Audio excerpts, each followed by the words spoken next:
Oh, you gotta see this place. She's fixated on why she wasn't invited. The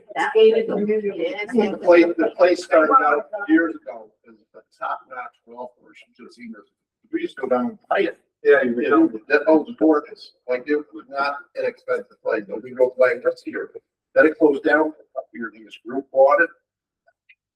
We built condos and houses around it, and the golf course, all like the gated community. And I bet you, I wouldn't doubt it, probably $100,000 in the gate to buy something.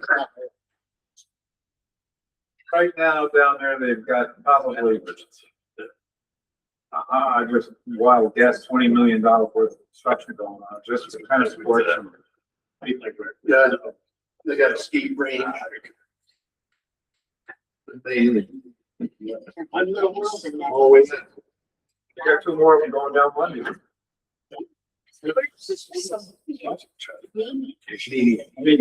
So over there to that good work. I keep telling Brett if they have a manager over there to apply for it. If they want to ever get it, they need a new manager. He needs to apply for Or it. down there at that place. Yeah. Oh my God. Amazing.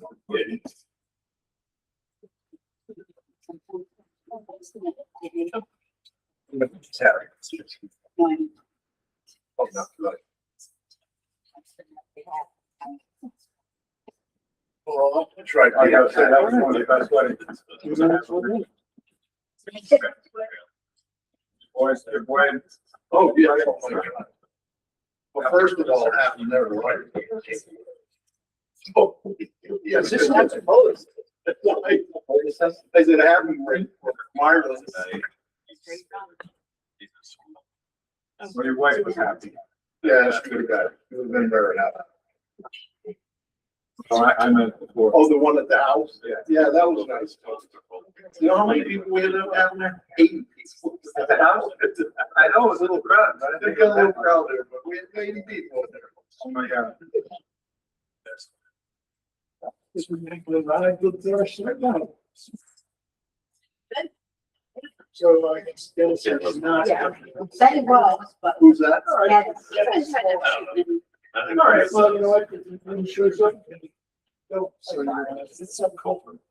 And okay, we're gonna get started. So the- just- Big. So the chair calls to order on the regular monthly meeting of the planning board on July 22nd, 2026 at 5 p.m. Do I have a motion to open this meeting? Make a motion to open meeting. Thank you, Ray. So there's a second. Second. Thank you, Clark. All those in favor say aye. Hi. Motion passes unanimously. The meeting is now brought to order. The clerk will now call the roll. Ray Tetra, Present. Deb Cosser. President. Dennis O'Clair, not at this time. Janet Briggs. Here. Mitchell Cohen is absent with notice. Carl Bruckner.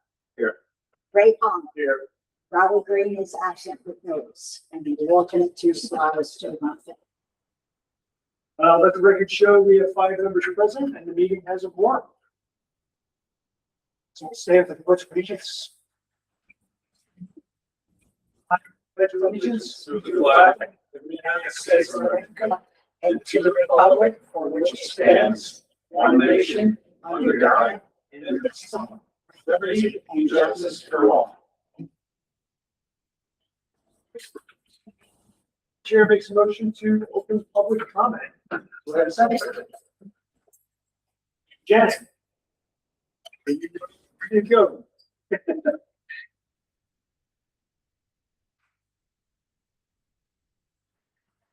All those in favor say aye. Aye. All right, the public comment is now open. And is there any members of the public? This is not part of any public hearing, so this is just public comment.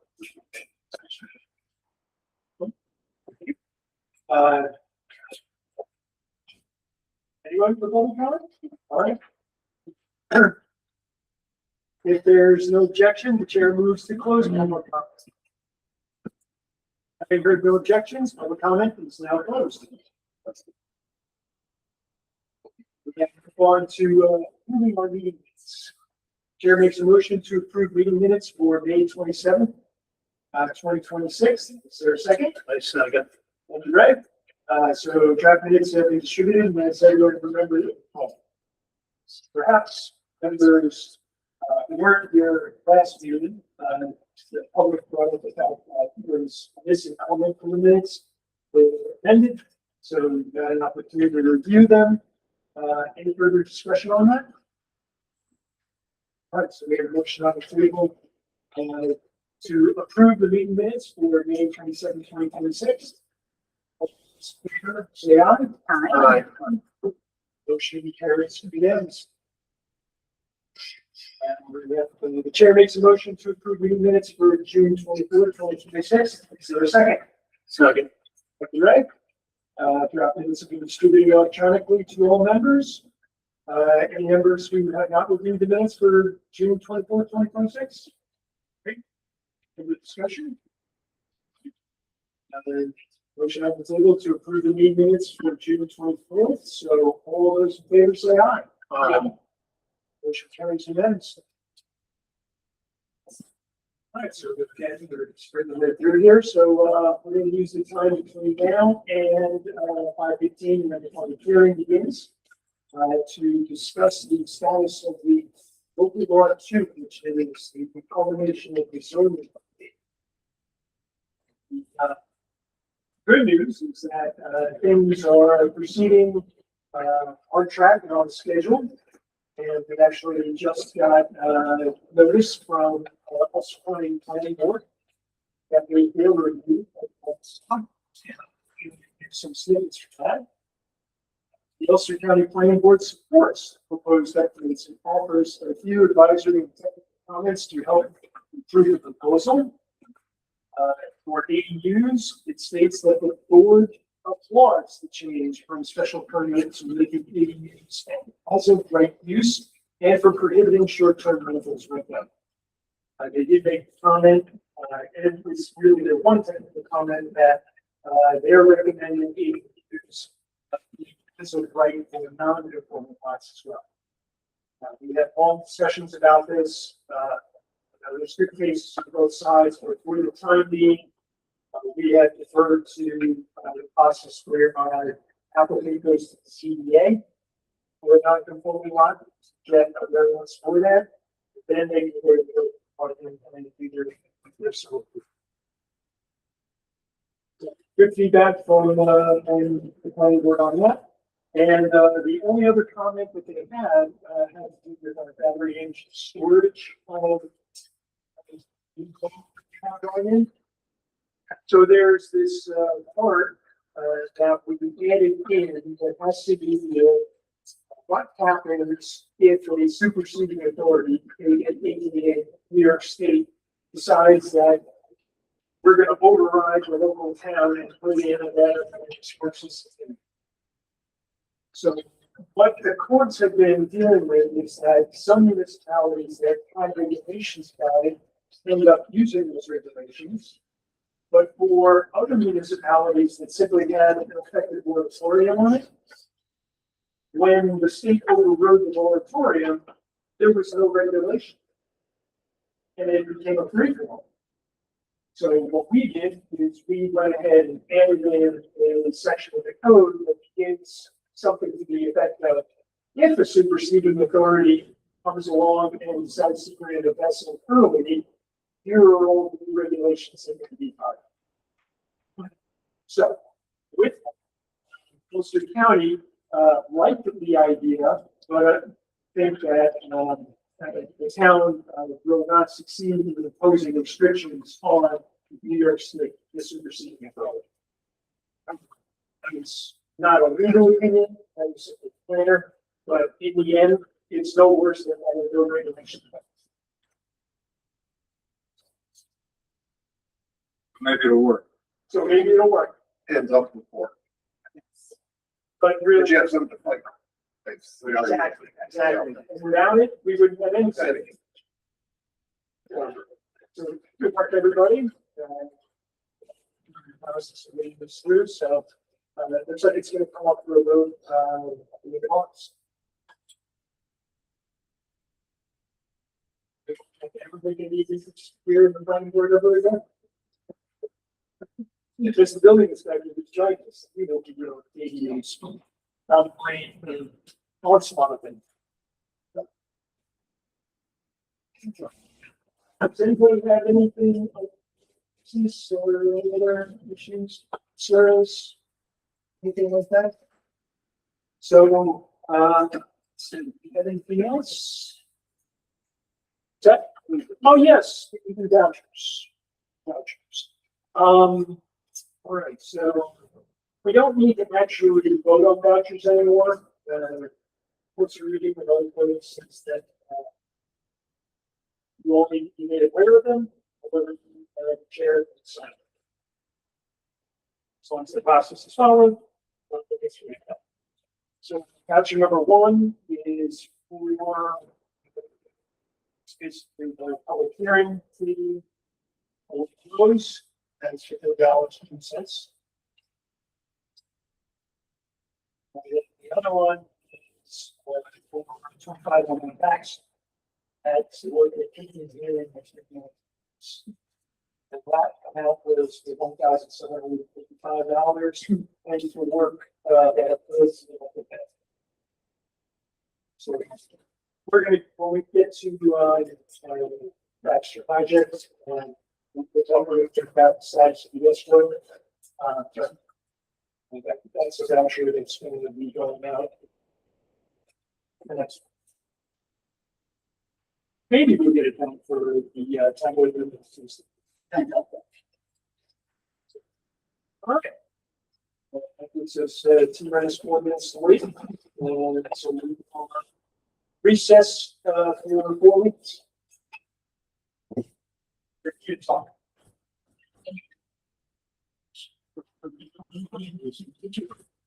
Yeah, Oh, no, it's okay. That's it.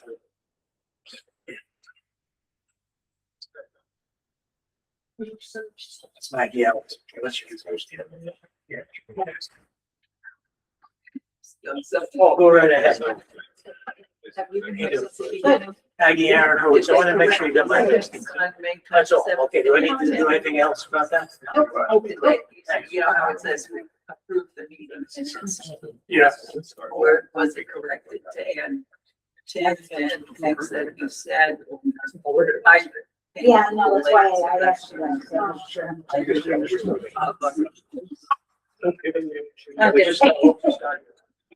It's gonna be longer than talking about that. I should put in. Good picture. It's gonna be. Ah, good to go. I just got scared. Yes, well, that's what I put. Put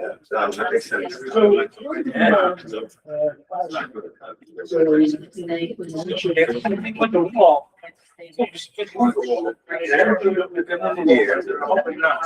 The guy didn't want to put a double. Halfway down and then put one on top. They're living in a most. You want to generate statements to the applicant yourself.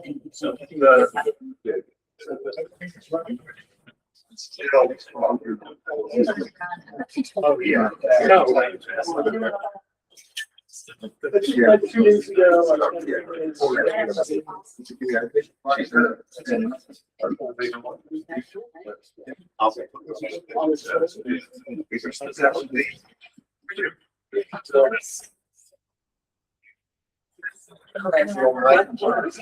He had to go somewhere today.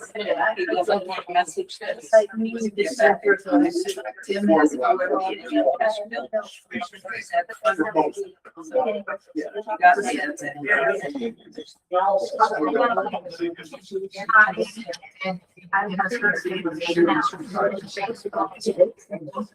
Like to get that with. I can hear a little bit later. Yes. I agree with you. No, that doesn't. It's not on the website. I will have a few days. Yeah, they're there. Thank you. The corrected minutes are there. Right. So I don't. And that gives you.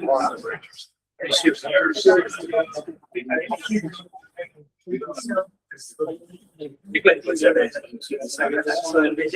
Second plate.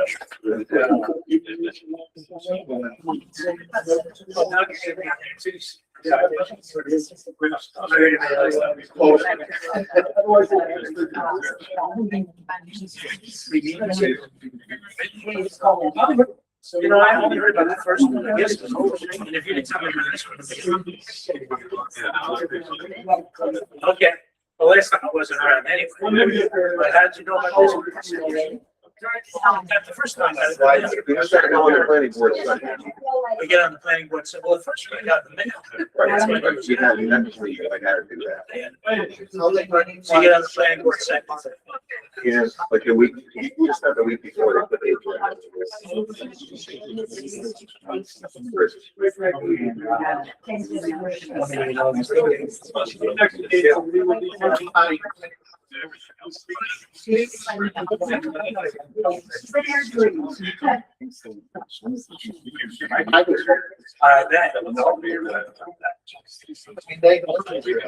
Yeah, no, I met him when I came down and. I know, that was your favorite. Being in their business. I'm sure he gets it. okay, everybody, so recess is over. We have it on at 5:15. And with that, the chair makes a motion to open public hearing on final plat approval for application 2603 Hurley LLA, a lot line adjustment between adjacent lots SBL 47.3-2-12 and SBL 47.3-2-11.200. I'm trying. Right. I can identify it. Do I have a second? Second. All right. Agenda thread. But then from there to. Just waiting on it. Did you get that motion? You wait a second. Yes. All those in favor say aye. Aye. Motion carries unanimously. Public hearing is now open. This is for 2603 Hurley. It's the property off of the hill, right? Anybody like to speak at this public hearing?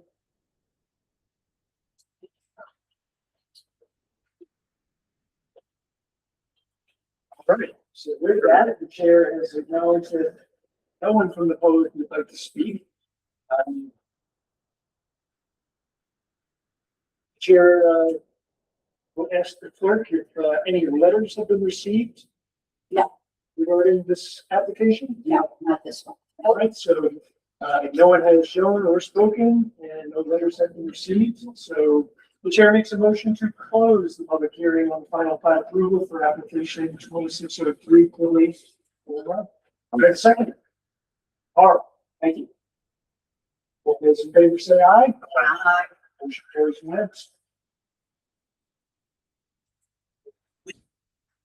All right. So the first thing we're going to do is, can you back up?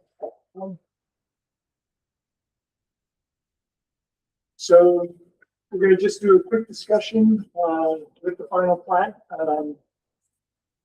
There was a number of items and perhaps not the best way to communicate them all, but ultimately I think you got the final things on the final map that does get submitted. So you're clear with that list? Yep. Great. With that, I will make the comment that the planning board is extremely pleased with your receptivity to conservation. Yeah, we're waiting. So thanks for doing that. And I think the planning board would see down this in not only encouraging it, but thanking you for future generations of people who are living in it.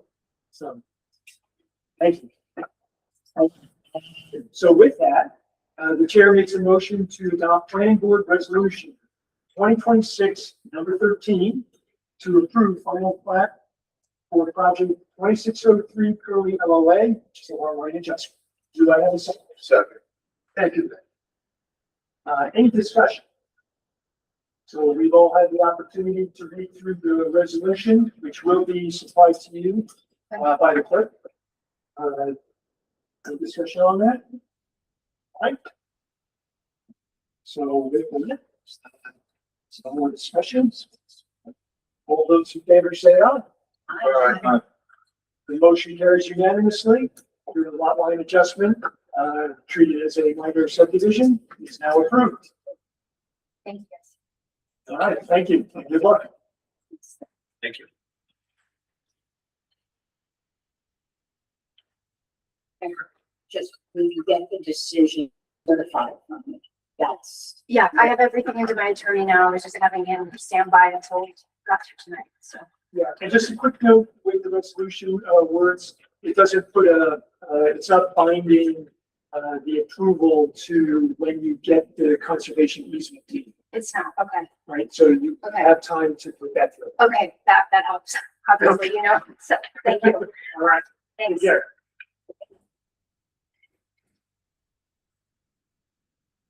Okay, we are on to item number 2 on the agenda.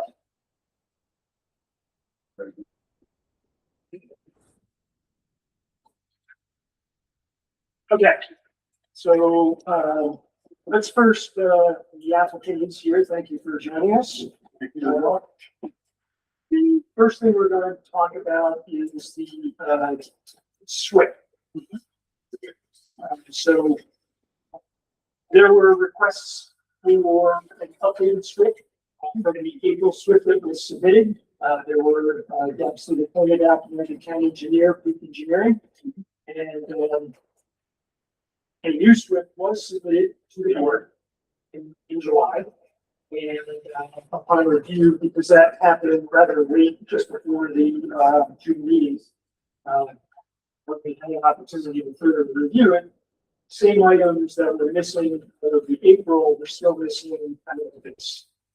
And the primary, biggest thing that is missing for the board is the complete lack of engineering and discussion around stormwater management. Very specifically, the roadway, how stormwater is being managed coming off of that roadway, as well as the driveway that crosses the primary runoff valley, culvert sizing and so forth that needs to be in there. And then ultimately, these things need to flow into the town culvert that runs on the Field Lake Road. Then, when our town engineer did the calculations, he's at capacity. So anything more that's being directed to it, namely the stormwater runoff from the road itself, needs to flow into there. A stormwater management plan needs to be put together. We do have the stormwater management officer right behind you, who's here. We've had long discussions about this, and there are various ways in which to handle it. Things like retention pools, upsizing the culverts, dealing with better ways to deal with the upstream stormwater. Because you're going to be crossing that with a driveway, so there's opportunities to handle it better there. Long story short, there needs to be a plan. All right, so Peak Engineering has requested me to arrange a meeting between Peak Engineering and your engineer with my attendance and stormwater management officer, so that all of these issues can be hashed out and everyone is extremely clear about what needs to be provided and not. Okay. Does the board have any comments on that? I mean, I know Paul brought this up a couple of times with the stormwater management on this project. So this needs to be done. So needless to say, it's also holding up any opportunity to move forward things like the secret review. So everything is stalled behind this. Also, Ed couldn't be here tonight, couldn't make it, but that will be talking to him first thing in the morning. Understood. So there is not an August planning board meeting. So that does give a certain amount of runway to get these more complicated engineering. So we can get this done so that the board actually has a full plan for the future. There's another issue that has been brought up a couple of times. It's actually been causing quite a bit of confusion, both amongst the clerk and the community. And that has to do with the SHPO status. With what? SHPO, SHPO. So this is the agency for New York State that deals with archaeological artifacts and things like that. It's a automated response. You fill out the EAF one, and you type in your information. They, as part of the generated response, it tells you if you have potentially artifacts on your site. The original short EAF that was submitted back in, I think it was March or April of 2025, Right. had an answer, an automated answer provided by New York State DEC that there were no artifacts. But in the summary, it stated that there were artifacts. And more summary? In that original, yes. Okay, so this is not something you filled out. This is something that the DEC automatically puts in. Oh, okay. All right, so they filled in the same answer, two different answers for the same question. So I understand why there's confusion around there. So the clerk ran it again, I ran it again, and the answer is a definite no, there's no artifacts on site. The reason I bring it up is one, you can hopefully clear up the confusion with the public and the SWIC, NOI and so forth that gets filled out by the applicant needs to properly reflect, because right now it's declaring that there is artifacts. And I understand why that happened. It's just we need to all be on the same page, and it needs to be the correct setbacks.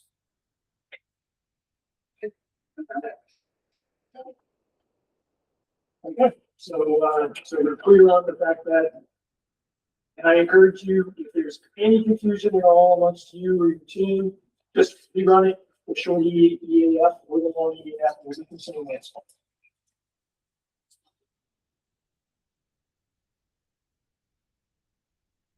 In addition to that, Peak Engineering has made at least 2 requests of missing items in the preliminary plan set, specifically having to do with details around the road. So the road, driveway specifications are not there. The biggest thing that this is impacting is that it's very difficult for the town engineer to do a check of the total site disturbance without knowing the specifications of the road. So in order to figure out how much land is actually getting disturbed, you need to know the dimensions of the road along its entire length, so that you can compute that. The reason why this is important is because the sum of all the area, at least insofar as what your engineer has done, says the site disturbance is around 3.5 acres. Honestly, not much would need to be shifted around in terms of what the road is in order to make that 5 acres. And if it's 5 acres, that changes quite a few requirements that you would need to fulfill. Okay. So we need to get to the final answer on the roads, the full specifications, the engineering specifications, and then ultimately how an engineer can compute, verify, is it 3.5 acres or is it 5 acres or more? So we have a very accurate accounting of the total site disturbance. Fair enough. Okay, very good. There are also, I know progress has been made on things like the roofing. Yeah, I saw that. And see like some way. It's ensuring that things like utility services and also community reach, all that works. So it's So these are all the items that the planning board needs for, think of it as, all the experts that have to, provide approvals, we need to know that they approve it before we can. approve it. Okay, great. And then finally, Central Hudson was another one you need to take care of. At the last meeting, unfortunately, you weren't here, but the community had brought up quite a few concerns about Field Lake Road itself. About what? Field Lake Road itself. I was here for the first one, and yes, there were a lot of comments about the road, the width, how it's maintained, deliveries, current deliveries, there was. So at the last meeting, what we had is a board discussion around some of the mitigations that might be necessary. And this really has to do with ways in which you can start to make 5 single-family dwellings, at least in terms of road traffic, feel more like one. And the reason, the way in which we were thinking about this is consolidated services. So, when you spec out the homes, whatever fuel you're going to use to heat them, oversize the tanks. That's easy. Okay, but I'm just telling you what the nature of the discussion is. And we are going to discuss this again. I'm not going to get into the details because this issue is something, if we get to it at the end, that's when we're going to address it. But I did want to make you aware that we discussed this at the last meeting.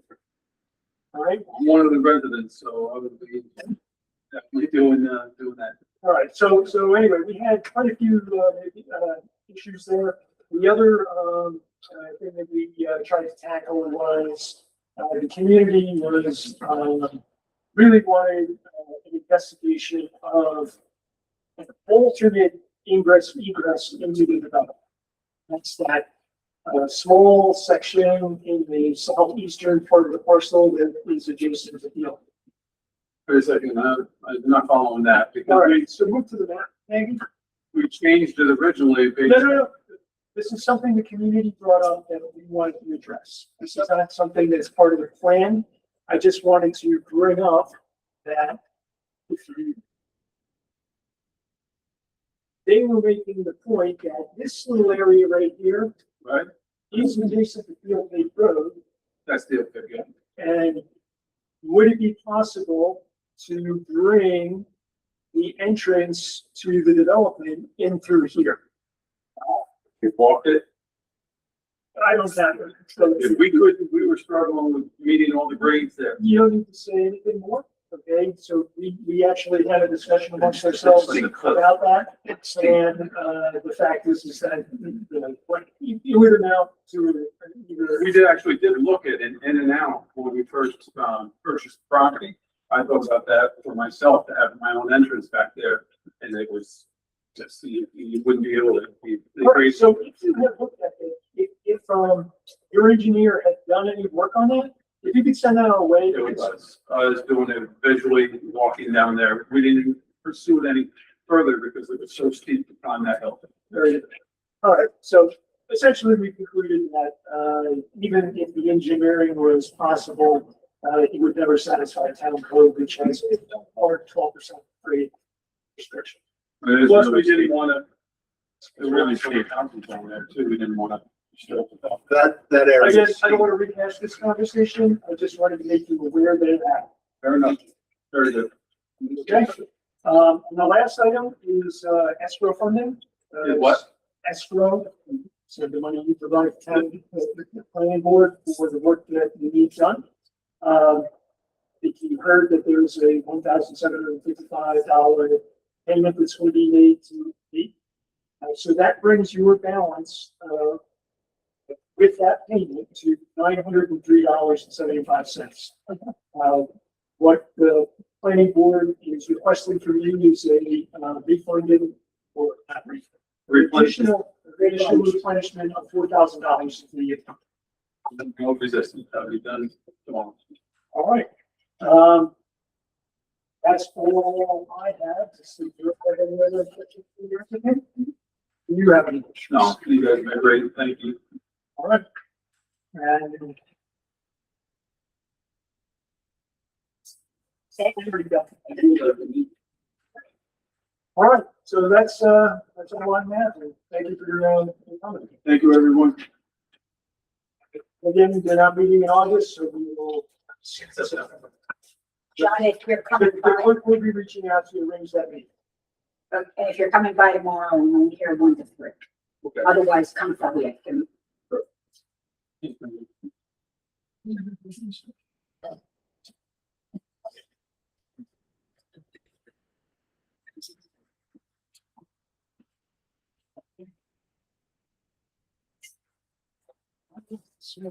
Brings us to 25 minutes of the next public hearing. So we are going to move to item number 20.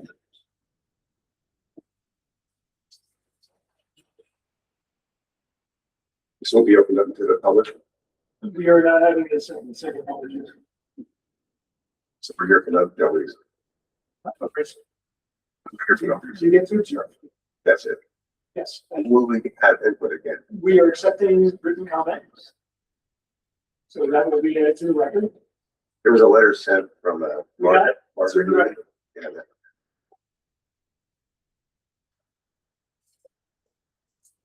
So Maggie, can you move us to item 4?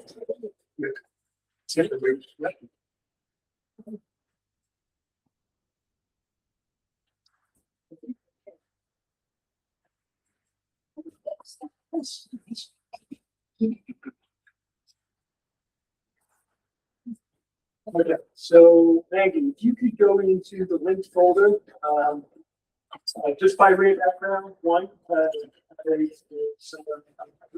site visit. So, to walk that property, I think I had an opportunity to see sexually said. This Walt Lane. Was that? Walt Lane. Walt Lane.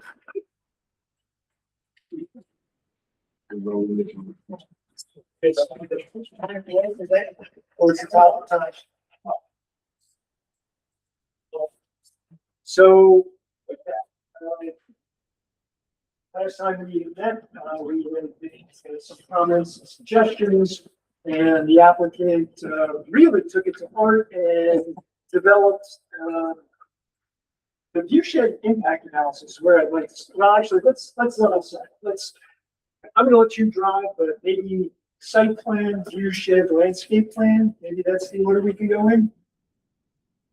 You want me to try? Yeah, and it's really just kind of review the things that have changed. Okay. And if the board members have any questions about what they're looking at. Sure. It's okay. You could start with the diagrams. I think it like sets like the whole thing, like really clearly, and I can fly through them. They're like super quick. Which ones are you? Which ones Meg, if you go back out, good evening, board. John Patrick from the Up Studio. Nice to see everyone again. I had the pleasure of walking with Greg on the site. We were jaunting all the way through there. If you go down for me, keep going down. Let's see, keep going. It was part of our submission, Meg. It was called PP.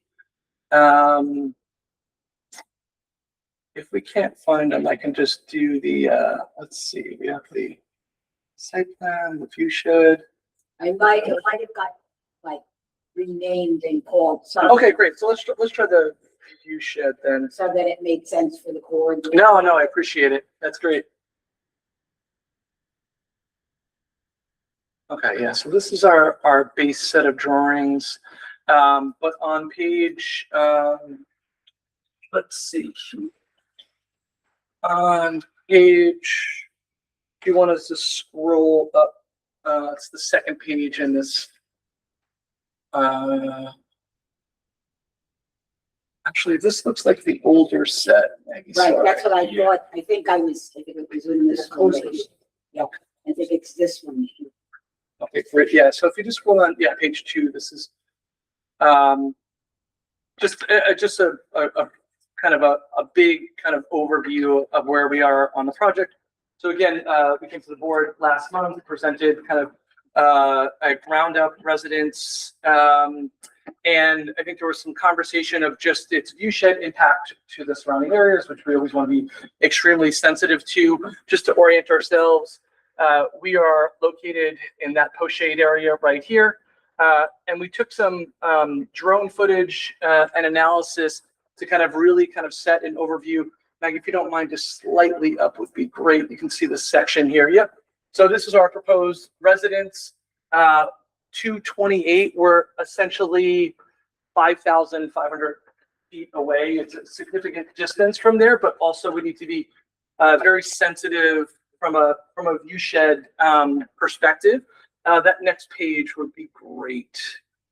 So what we ended up doing is a series of drone diagrams, first a rendered aspect, and then we thought it would be kind of better to kind of superimpose the home inside of the actual landscape. So this is a drone shot of the proposed residence inside of the landscape. One of the big things that I think we did when we were walking on the site, the client is very adamant about being sensitive to the tree line that's happening above and below the home. This is an already existing cleared area that's on the property. And what we wanted to do was be really sensitive how we place the home inside of there. Oh, please. So not to give you the sense that it's actually clear. What it is that they limbed up a lot of the big trees. So when you're looking on the site, and looking out, you're actually looking under the canopy. Like on top the trees. Yeah, you can actually see, you can, limbed up maybe 40 feet. yeah, 40 feet up, I think would be a good. From over brows or? I'm not sure. So we're probably just on the forest. So that little square box I see in the bottom left is not really a whole bottom left picture. That void, yeah, is that really not a void? So that's there right now, as it currently You see exists. All of I see the the trees that are sitting here, right, they're all limbed up. That's how you can see the house. But if I'm looking at above, I'm seeing through the trees, or with the treetops. The treetops are these treetops right here on the limbed up trees. This one looks computer generated. Yes, that's computer generated. These three here are actual real. This is Yeah. the real thing. So apologies for. No, I appreciate it. It's good to. Yeah, and I think one of the most important things for us is, there's this existing area where we're placing the home based on setback, based on where the septic can go, based on there's a plumbing easement on the lot. So we're really kind of located in a zone, but because these limbs are already cleared from like 40 feet, it gave us a great location to kind of place the home. If you pan to this one, as you zoom further out onto the property, again, we took a drone and we just kind of zoomed further out. We can kind of see it kind of disappearing into the landscape, which is the whole idea of what we're trying to create, is kind of architecture just embedding itself in there. If we go one more page down, you can zoom out a little for me. Thank you so much. So somebody before this owner made the trees into lollipops. Correct. Yeah, they were limbed up. There was some clearing done. There was essentially a house pad created. I would assume 3 or 4 years ago. I don't know, but like prior to the purchase of the home. Yeah, Looks like somebody got in there. Somebody went in and caught thinking of. so you can really do this now. So the living, by the way, it's October, so it's been. Oh, no, 10 years, you can see. Yeah, that's the vibe that we got. With that now, so with A4, you can lollipop the trees. It's, Yeah. right, so if it's a choice between taking them down or lollipop, then I think I'm gonna leave it to lollipop. Thank you. Maggie, do you mind going back up? I'm sorry. Not at all. So you, If it's easier for me to drive or you, no? All right, cool. because I'm left-handed. I like it. I'll reverse. I got it. I think your question is very interesting. I think because they're already kind of limbed up, what's happening is we are keeping the line of the forest that's there. And our goal is to kind of keep that as is. We want to be as sensitive to the existing conditions as currently stand as possible. Tree removal that is happening will be anything that is in the house footprint, which is indicated on the landscape plan. A couple of things just from a kind of architectural standpoint that I think are relevant. One, we're using, we have our material palette here, but the idea is to use very sensitive natural materials that are going to blend into the landscape. The glazing that we're using is a low E glazing, which is doesn't eliminate, but minimizes reflection. The entire architecture has a cantilevered roof and wall and floor. What that does, it allows for reflections to be compressed inside of the architecture. We're essentially blocking reflections from happening by using what I think was deemed a hood last time on top of the architecture, which I felt was a very interesting terminology. So these hoods are essentially allowing this architecture to blend in and not stand out inside of the landscape. There are three main volumes, which I think you can kind of see right here. We have our main gathering space. This volume is 61 feet long. Then we have a gap, and we have our primary volume, and then we have our guest volume. The primary volume is 41 feet, and the guest volume, I think, is 46 feet approximately. And then what we have done is separated those three volumes with a gap in between them. Those gaps are 12.5 feet. So what that does is it allows the architecture to read as three individual volumes. And then you can see on our landscape plan, what we're actually doing is going to be vegetating in front of those gaps in the volumes as a way to allow the architecture, again, to decompress into its landscape. That's the goal here, is that this finds its way inside of its landscape as much as it can from an architectural perspective. I do have our material palette. I don't know if that is something we want to kind of talk about now, but Actually, we'd like you to just quickly run through the visual impact one. Where you, oh, that's great. Yeah. Because I thought it was quick. I appreciate that. We spend a lot of time on these. So, are we thinking it's this? I don't. The naming of it is throwing me, which is totally fine. I'm just trying to. No, it's keep me on my toes. That's good. I like this. This is the old. That's the old one.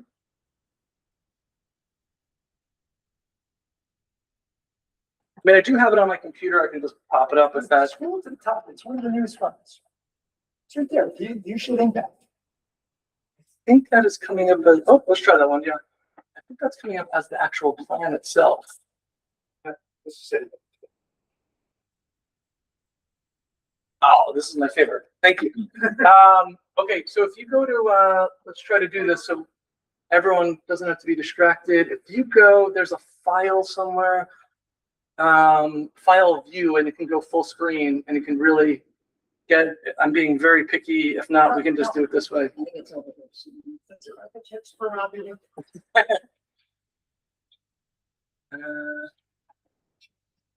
Let's see. Yeah, that's good. Yep, view is one page at a time. I think that will just be a little less. Oh, full screen. Oh, look at this. Now we're going to get it. And I think all you have to hit is your, yeah, up and down, you're good. Okay. So, existing site, right? This is the base site as it currently stands. This is that cut-in area that we saw. Next slide. So again, base setbacks, right? Just for us to kind of like understand where we were. We can go to that next one. Thank you. And then we have our plumbing easement that's currently on the site.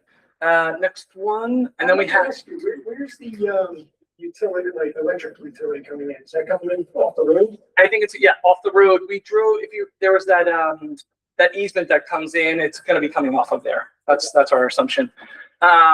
This is where we have our primary septic system that has been JB, what is the terminology they use? Not approved, but like the perk test, it's where we know we can make the septic work on the property. Okay, the feasibility of the septic system has been deemed appropriate in that zone. Just really quick on that, there is, as everyone knows, a reserve area that we have to provide just in case over time, if that one fails, that we need a secondary system. Initially, that was going to be proposed down in the lower corner of the property. It flattens out down here.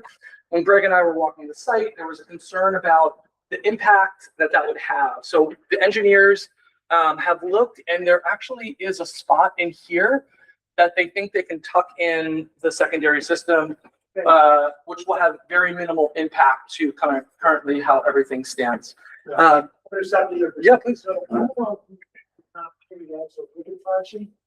So when you're looking at the features of Tanchi, there are two things that stand out to the eye. So the first is there's a house right on the very top of the ridge line. I mean, that's like house, which is why I put it built from ridge lines. So the second feature that's most obvious is the vertical cut for the utility lines that go from Tanchi. And what I discovered is that if those vertically cuts, whenever you're doing that down the mountain, it grabs your eye immediately.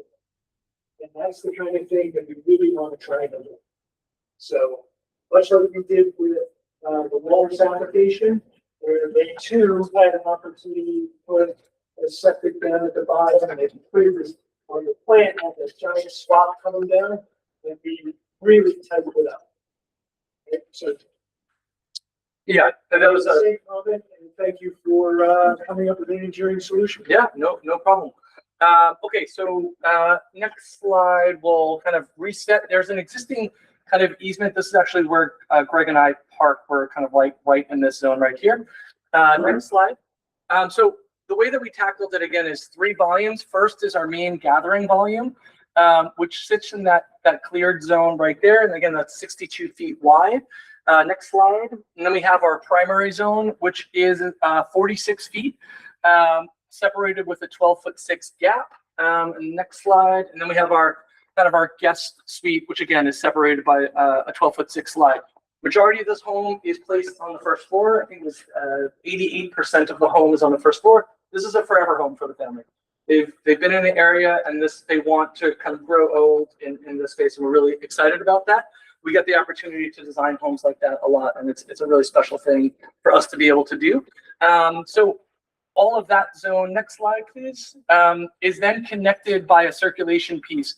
The thing that's interesting is that we took this circulation piece and we actually pushed it back 25 feet off of that front volume. The reason being, it allows this to feel like 3 independent zones that are there, and it allows us to add some additional planting and screening to allow this to read as 3 volumes kind of inside of the landscape. Next slide, please. Then we have our second floor, which is perched up top. We only have this area above that main gathering space for the second floor. Next slide. And we have our windows. Next slide. This is the hood element that we've added. So this is essentially an 8-foot cantilever that's happening horizontal, vertical, that's surrounding all 3 volumes. One other thing I just wanted to note is that this center volume is about 4 feet in front of those 2 volumes. So it's another way. So, a question. Yeah. What materials, since we're going to be looking up into the cantilever, Yep. the underside of the cantilever is supported. Yep. So what material is that? That wood is going to be wrapping around underneath the actual, that same Akoya. Yes, This is the. yes, this is the wood right here. So the a Delta Millworks, it's a natural Akoya. It's really, oh, sorry about that. Yeah. I mean, the one thing I'll say is that this is pretty light. So, we've, in our work to update our, visual assessment code. Yep. We came up with the, sort of a scientific way of approaching it. Sure. Materials, that have an LRV value of 40 or under. 40 or under. Okay. So, that's not the code you're operating under. Okay. But I'd be curious to know what the LRV of this is. Okay. Yeah, we can we can get that for you. Once, we'll reach out to the manufacturer. And if there's flexibility there, we would obviously go for that. Yeah. Again, tonality, but that is gonna be wrapping the bottom of that, of these hoods. Very Yeah, natural. exactly. Yep, that's, the whole idea is to cap it. Keep going. We're talking about windows or go on to the next one. Yeah, I think the next one is good. Yep. Yep, we can go on to that next one. And now we can start to kind of, we're gonna render this through now in the next slide. You have to go to the next one. Yep, so now we're coming down. Again, this is a virtual representation of what the project's gonna be. Those are those 3 volumes that we had talked about. Next slide. This is it, again, from a virtual representation. Next slide. And this is the actual superimposing of the home inside of the landscape. Again, we're on a drone here. You can see some of my team right here on that tree. But again, it's this idea that this is kind of living inside of the landscape. Next slide. And as we kind of zoom out, understanding its presence kind of inside of the tree line. Again, the goal being, and I know Greg and I talked about this, you know, on site at length, is making sure that we're preserving kind of that aperture that's happening around the site as a real kind of dominant feature kind of inside of the design. Next slide. And as you zoom out, you can see as it's falling back into its landscape. Next slide. Going. We're going to get down to the road, which again, we're about 5,500 feet away on Route 28 to the project. So, And just so that everybody can see, the shadow that's there, that's it. yep. And again, the idea being that we're preserving that opening that is there right now as a way to kind of maintain that landscape. Next slide. And you're not increasing the size. Of the opening. You know, I mean, there's going to be some anywhere where the house is going, but the canopy that is already existing should be very, very similar to what is there right now. So for me, you addressed the biggest thing was the septic reserve. Yep. So that's great. The second point that I would like a discussion on is the pool. Yes. So what's the rationale of making the pool lower and off to the, I guess we could have talked there too. Yeah. And the reason I'm concerned about that, or at least why I had a discussion about it, is that, you know, at least 3 trees are being removed for it. Mhm. I presume that you're gonna want a view from the pool, which means that that's the most wooded section over there. Yeah. So it invites a desire to clear. I got you. If we can actually go back, Maggie, we'll keep going back. There's a series, there's one diagram that I think that we can kind of talk about this. Couple more. Yeah, that's a good spot to see it. So But these aren't the trees that are. really- yeah, it's like a representation. So actually, Maggie, I'm sorry, can you go back one more for me? Yeah, great. So a couple of things that we have to be mindful on the lot. Number one, again, we have this plumbing easement that's actually coming down right at this zone. The house is up against that plumbing easement. And the idea was that we wanted to kind of tuck the pool, not in eye shot, kind of directly down. This is also where that secondary reserve is going to go from a septic area. I think we would be willing to adjust the pool location in its area, but be sensitive to the trees. From a shape perspective, I think we have some flexibility with that, you know, the overall kind of shape of the So pool. ultimately, if I'm thinking, you know, most of the line of sights that we're concerned about are coming in this direction. Mhm. So if the site plan, you know, even if this is moved back a few feet, that preserves all of the tree line in here, Mhm. then that pretty much satisfies me. Okay. And again, I think it's one of those things on the site, we'll go back and make sure if we have to like shift that back to keep that front line intact. I think we, you know, we would be. So that if the desire then is really to in terms of the landscaping elements, focus on the view that the pool will have in this direction. Exactly. This is our big open zone that we're just maximizing the Yeah, view from. it's pre-existing and it's. Yeah. and so that's, at least in my mind, how we can make sure that putting in the pool doesn't extend the horizontal disturbance. Gotcha. Yep, we'll be very That's sensitive to that. really the objective. Got it. Okay, so What does this plumbing easement mean? Is it you're using something for somebody else? now you're gonna love this. So literally, during the summer, they have to pump water up from Pelosi up to the top. That's what they call it? So it's literally PVC pipes laying on the ground. All the way up to the top of the. Yeah, it's gorgeous. And you can build on it? We're not gonna build over it. We have to stay away from the easement. So the easement is happening, it's bisecting these two volumes I think here. I saw something like a bridge There's- or something. Yeah, there's a 10-foot easement, and then, yeah, we'll have a little thing up and over to walk. To get to the pool, we're gonna build up and over it. Did I hear you say that this was the kind of the color you picked? It was, yeah, it was the tonality, and again, we'll look at the color code, if we want it to be a little more intimate or a little, It kind of blends with those brown trees. yeah, that's the whole point. We want this thing to kind of Brown. beat away, yeah. It's the blended. We just gotta find the The NLR, materials, I have no problem with, it's really the. NLRB. Right, it's sort of, Yeah. we want to start to get consistent about this. So if, Yeah, we have no problem submitting that to the board. so because they have it. I can't look at that and tell you what the LRB other things. But I'm sure the experts in the room will be able to go No back and problem. find out the number. Yep, we'll get you that number. See the house? That's the one thing. Just put to the house. Oh, she wants to go to that. By the way, thank you very much for the kind words on the presentation. This took, it takes forever to build these, so it's nice We to, very much appreciate the effort that went in.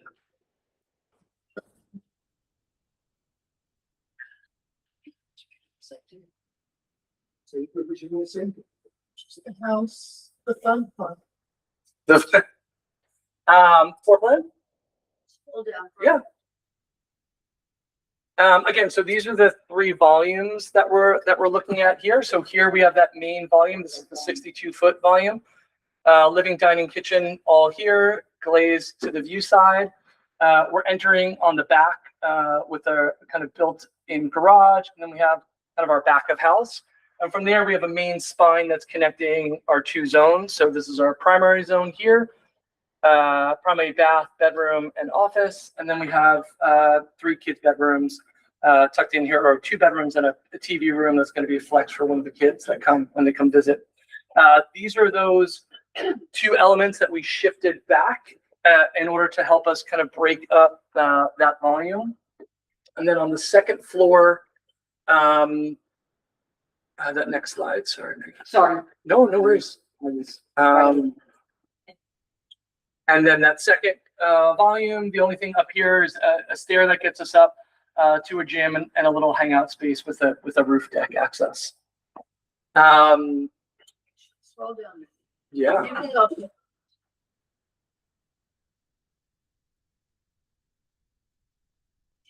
Yeah, down. Keep scrolling. And then these are just perspective views, not renders, but from our 3D model.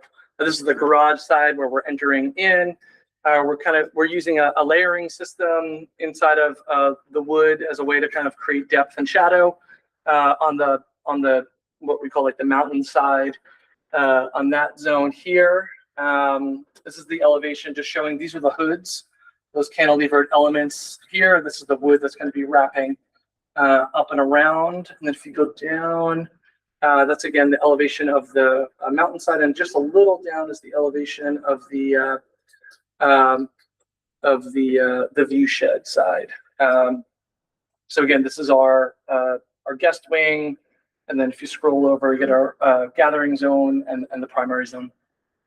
Thank you for viewing. Please, Okay, my so pleasure. if we could finish up on the landscape plan. Yes. The landscape architect was supposed to be here, but I will gladly speak on his behalf. And I will let him know after this meeting. As he should have been here promptly. Yeah, that's why it's always approximate on the agenda. No, I appreciate it. We know. My one big comment. Yeah. I seem to repeat myself. No, all good. Visual assessments is that, there never seems to be enough evergreen. Okay. I did see Mountain Laurel, I did see bedrooms. Yep. Yep. But, more stuff like that because when winter comes and this is the opportunity where we want to make sure it suddenly doesn't Got it. Yep. Yeah. really obvious, especially in those plantings that you had talked about that are breaking up the volume. Yeah, those two zones. Thank you. Go down one more slide for That us. breakup can be for season. I think that's a win. Got it. Okay. Yep. So here right now, And it's not to say it has to be all evergreen. It's just, it needs to be a nice, healthy mix. for sure. Right now we have these mountain laurels that are kind of blocking that zone, but we can make sure that it dances a little more inside of there and creates more And for coverage. that particular things, like big rhododendron, Mhm. the volume that creates does a wonderful job of breaking up that volume. Got it. Also do things like, sort of, more vertical, sprucey type. Yep. Situations, like, how like, we and the applicants decide what things we like, but planning board is definitely of the mind to make sure that the cover is for season. Perfect. Great. Any questions? Okay. Great presentation. Thank you. Thank you so much. So what we're going to look for from you Yep. is updates to the site plan, specifically with the reserve septic that you were talking about. Yep, we can submit that. Any adjustments based on the pool that we talked about? Got it. And the one condition that we had talked about on site, which was when the site goes down the cleared area, there's about we talked about like a 20-foot buffer where if the undergrowth can be allowed to come in a little bit more there. Remind me of that location. Maggie, can we go to So you're up on the site, you're going down, and then you can go out underneath the limbed up trees. Yeah. And then then there's a steep drop off. Then it drops down. yes. This zone that you're talking about right here. Right, so what I'm gonna propose is that as a condition of approval Mhm. is simply maintain that 20-foot buffer. It's not that you need to let trees grow to the sky on there, it's to allow more undergrowth in that sort of, it's called 5, 10, 15 feet. Okay. That is not gonna obscure any view, but what it does is it really softens the edges when you're looking up at that 12 degrees. Gotcha. Maggie, do you mind go back 2 slides for me? Sure. Just It's not want to make something you're gonna see sure. a difference today, but in 5 years' time you will. Right in there. So we're talking about this zone right here. Yep. Okay. That's it. So there's, I just want to make sure I understand it correctly so we It's can, really a don't touch.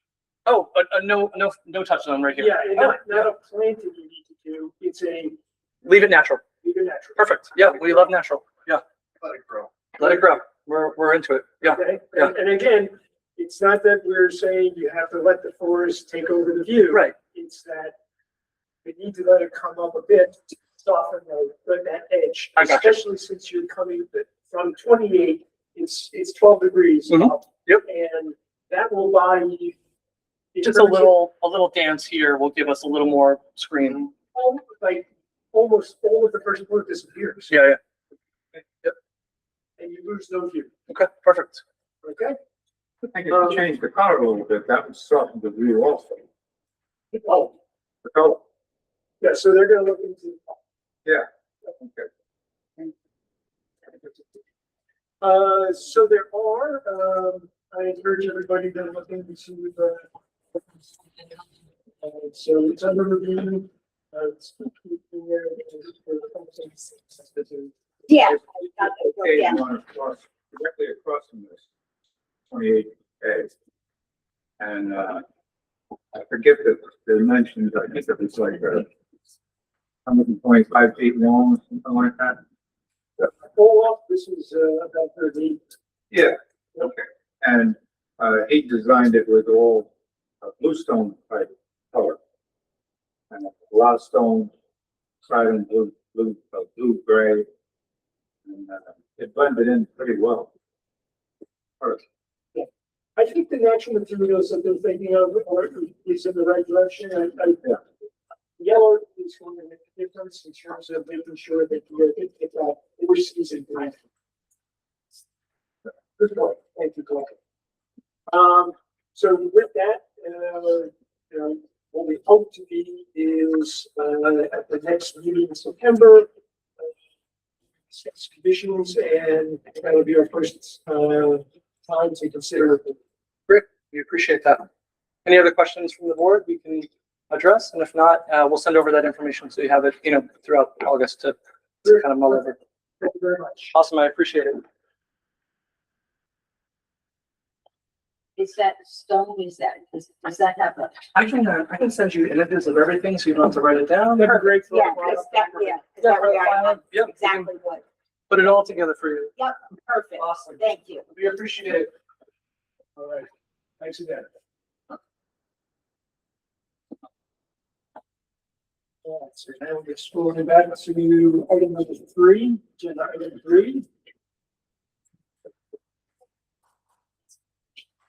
Welcome, everybody. I'm Greg Ketchell, they're planning board.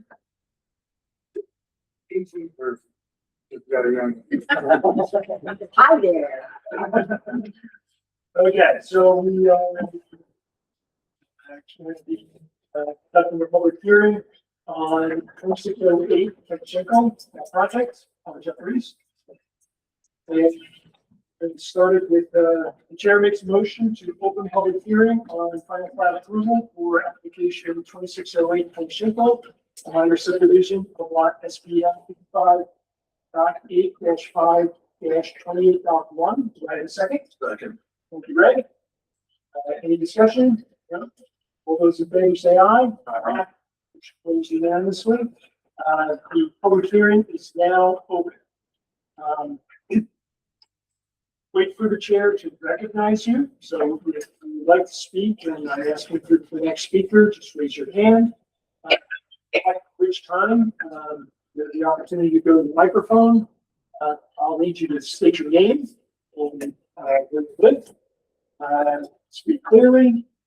At about 4 minutes or so, I can be flexible on that. But the one big thing is if someone else has already covered the same topic, try not to cover the same thing again. So with that, have anyone who'd like to speak? Do this already? Well, this is easy. But we already discussed the subdivision. Well, we discussed the variance. This is the. So, okay, in terms of what has happened to date, so the applicant had gone to the ZBA for an area variance for approval of a subdivision. And that had to do with the fact that with the R2 districts, central water, there's an area of 25,000 square feet,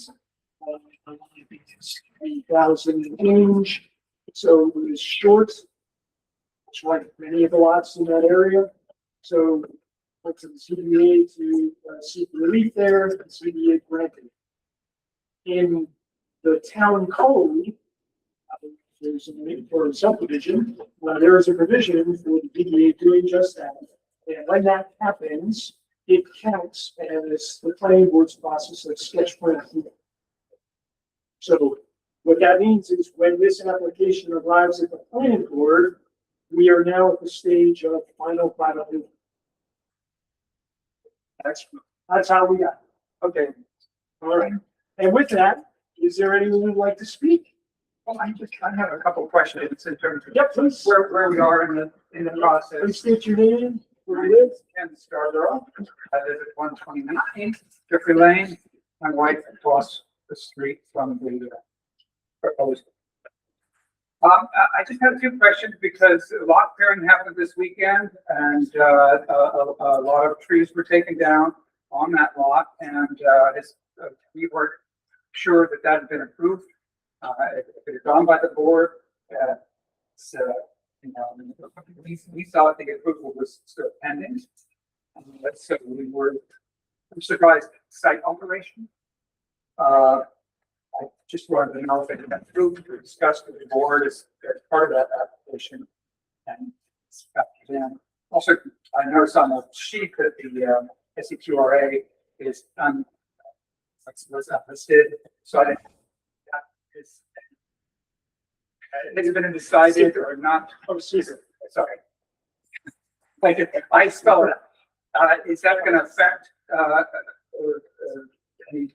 Does it need to be looked at again now that the land has been cleared in terms of you know, natural cover, joining properties, you know, drainage and so forth.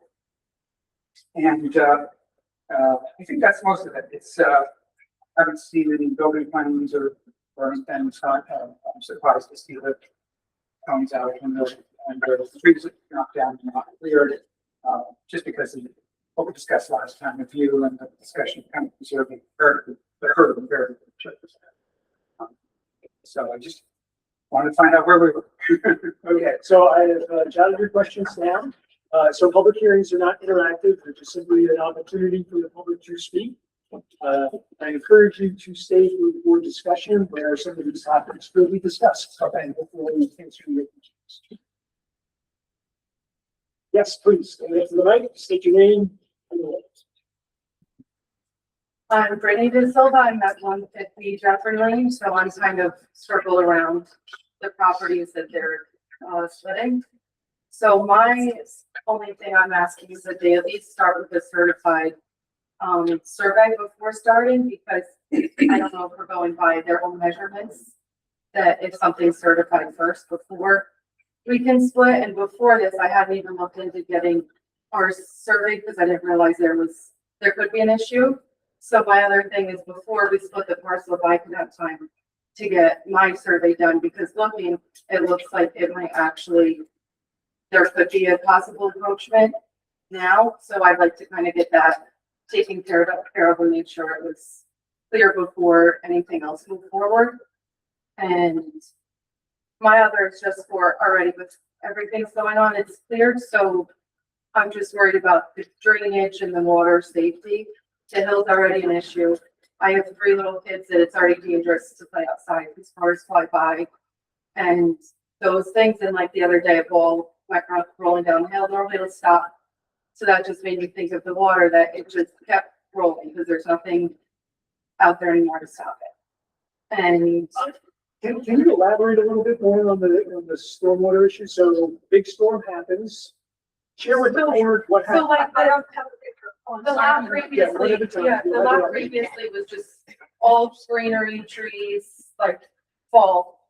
So now when it rains, right, we're at the top, we still get water and we're at the top. So I can't imagine going down the hill, how that will play out further down. Yeah, so the other night it stormed and it was like a mudslide after everything was cleared. And then I didn't put it together that my kids are out playing in a ball road. So normally it'll stop. Such as an example of like the plants do help the water stop. So just the ball, it clearly you just flew the whole way down the hill. And normally there's like a little buffer. So I just could imagine the water with all the plants, that would be an issue. Was there a lot of washout from that lot now that it's cleared, Mike? Well, so now that I wouldn't know, but I'm sure they could answer for you down the hill. I did look, yes. Yeah. Thank you.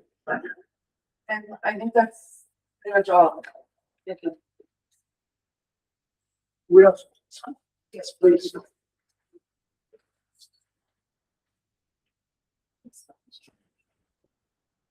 Good evening, my name is Jack. I'm here with my wife Ellen. Can you state your name again? The clerk did that. Jack Young. And this is my wife Ellen. We're on the far side here. We live at 112 Jeffrey Lane. We've been there for 33 years. And when we first received the letter, we thought it was about the variance. In fact, as we sit here tonight, we're learning a little more about the advance already of the project, which we weren't fully aware of, although looking at the property, we could guess, and I talked to Jerry and can guess what's on the table here. If you would allow me, I'd like to go over the 2 minutes, maybe 4 minutes. I have some, Ellen and I wrote down some of the history, which we think is important for you folks to know who don't live on Jefferson and don't see it when it happens during 4 seasons of the year. Please share it, and you could also provide those comments I have to. a copy of what I'm gonna share with you.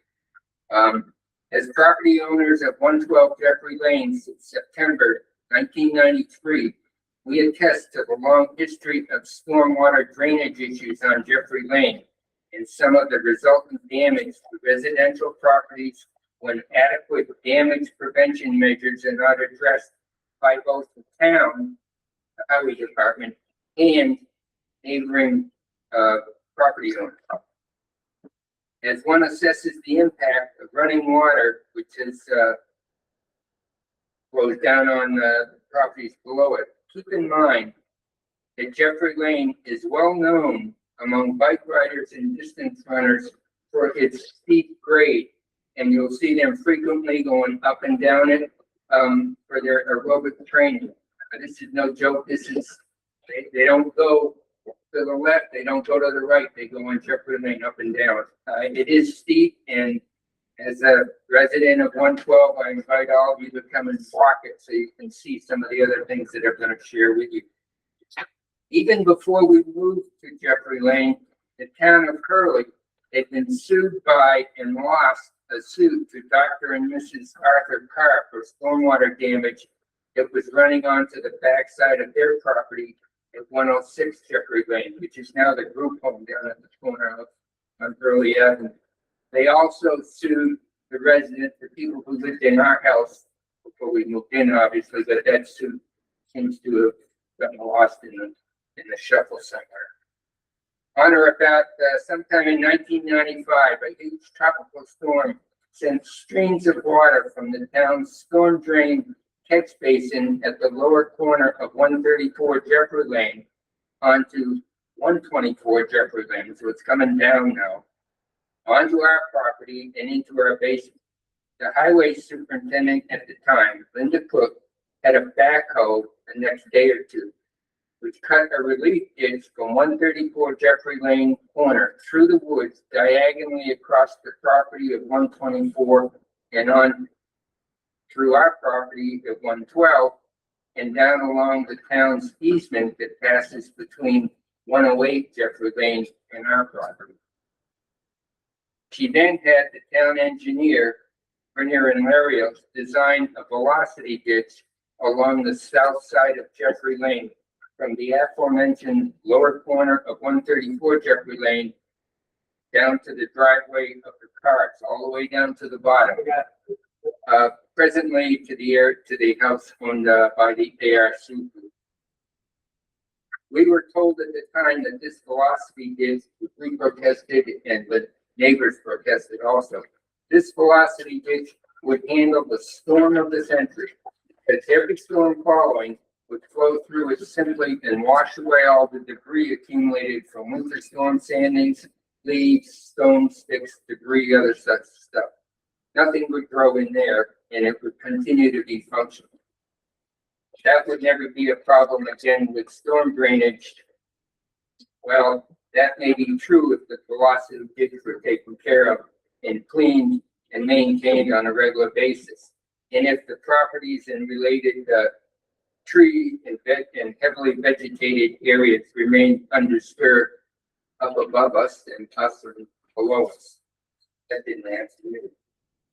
Mike Russell, the next town highway superintendent, cleaned the ditch on 2 separate occasions during his terms.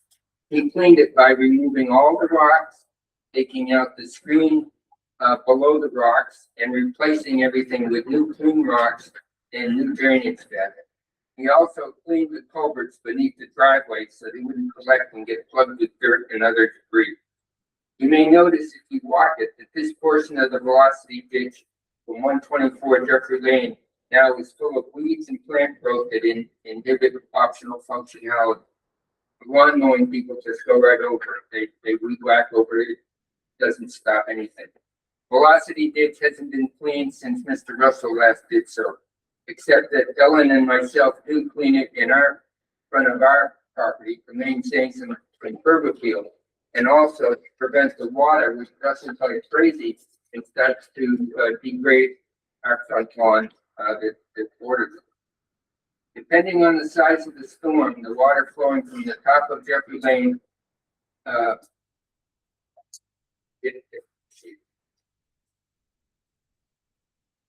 if it doesn't get caught on the velocity ditch, which is already there, in partial or in full, then it crosses the road, Jeffrey Lane, and goes down onto the other side before it continues on to Hurley Avenue. In 2007, new owners at 124 moved in. They clear cut their entire back lot property, which then extends above and beyond us towards Terrace Lane, with nothing left to absorb rainwater falling on the clear cut property. Most of it flowed into our backyard and a good deal of it into the cellar again. Despite our appeals to the owner to consult an engineer to correct the situation, we spent over $15,000, 3 different projects to protect our property because this guy just wasn't paying attention. The result of that storm resulted in an agreement between us and the town to expand the already established easement along the south boundary of our lot between us and the people over on Terrace Lane and above us, so that the water, if that easement is maintained, has some functionality there also. And the town, if the feet heads against the wall, to make it, pay attention to that. Future subdivided, we expect the building to be placed on this lot, once built with fewer trees and natural growth, blacktop driveway, a septic system, more stormwater that previously seeped into the environment to be running downwards towards properties below it or across the street. Given the condition of the now non-functioning or semi-functioning velocity ditch, water will just take off to the least flow and least possible resistance where it may, causing road fractures, potholes, damage to town roads and residential property. For giving you this historical perspective of what we've seen over the last 33 years in a capsule, for 2 purposes. We would hope that Jerry and the new owners would be mindful of the environmental impact of the construction and hopefully design a stormwater system to protect not only their property, but also the properties below and beside them and above them. The second purpose is to remind the town of the history of drainage on Jeffrey Lane and their responsibilities to maintain the ditch, gutters, the established legal easements, and water culverts to prevent further damage to town roads and private property. Thank you very much. All right, thank you for that. Very thorough and, for the record. Yep, please. I'll just say what I started to say when I was interrupting. So I have way more dogs than anybody needs to have. And when you're trained. I'm sorry, did you say your name? Oh, I did not. Aren't you psychic? It's Gina Langford, but everybody calls me Ray. So I live at 129 Jeffrey Lane, and Ken is my husband. And we have way more dogs than anybody needs. So on Saturday during the storm, I had to take them out on the leash because they just won't go. It's raining. So you were asking, did anybody see Yes. the water? Yes, I did. So when I went out, it was not during the heavy part of the storm. It was sprinkling, but it was a huge river of water going around that curve on Jeffrey Lane. And my first thought was, boy, if this were cold weather and that ice broke, this would be very dangerous. The other thing I wanted to say is with the clearing that happened over the weekend, you know, we lived in Woodstock for 23 years. So we're new to government. We don't know how things work here. But you do know we did try to clear a lot on a weekend after 5 p.m. And we didn't have a building permit yet. We never would have prevented it. You know, when I was graduating from college, I had so many parking tickets that they weren't going to let me graduate. And I went to my dad and I said, you have friends on the police department. Can't you do something about this? And he said, the law is the law for every young lady, even you. And so that's all I'm asking. This is the scope of the work that was done. It wasn't just simply, it's a mess. And every available tree that could be cut down without a crane was cut down. There were tines attached to the back of the tractor. So the entire ground, the topsoil was disturbed. Yeah, and I also have a video, like it even went through the tree line. And here's, you know, again, for perspective on vacancy, I just take notes.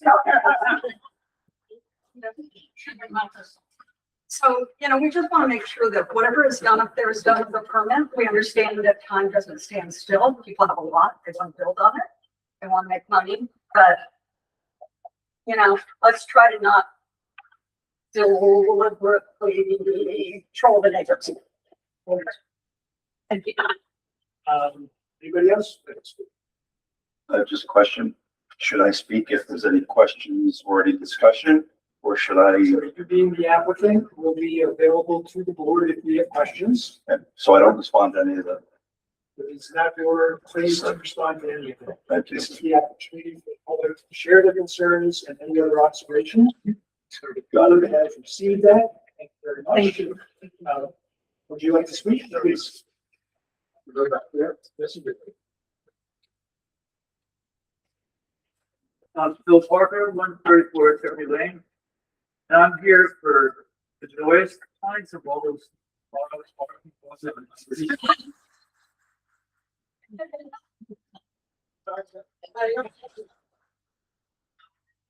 I forgot why I was here.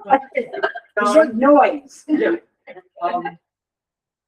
Now the subdivision we're talking about today, is it those numbers up there, the 0.468 and the 0.482 acres? Yes. There's no like minimizing the one lot to make another lot bigger. So if you stick around for the discussion, that should be clear as to what's on. Okay. Do I have to stick around if it's ready? So this is the public hearing where you get to share your concerns. This is not a discussion between the board and the. Okay. All right. So I guess I'll stay. Thank you. Thank you very much. Anybody else? Yeah. Well, first, thank you very much for all the feedback.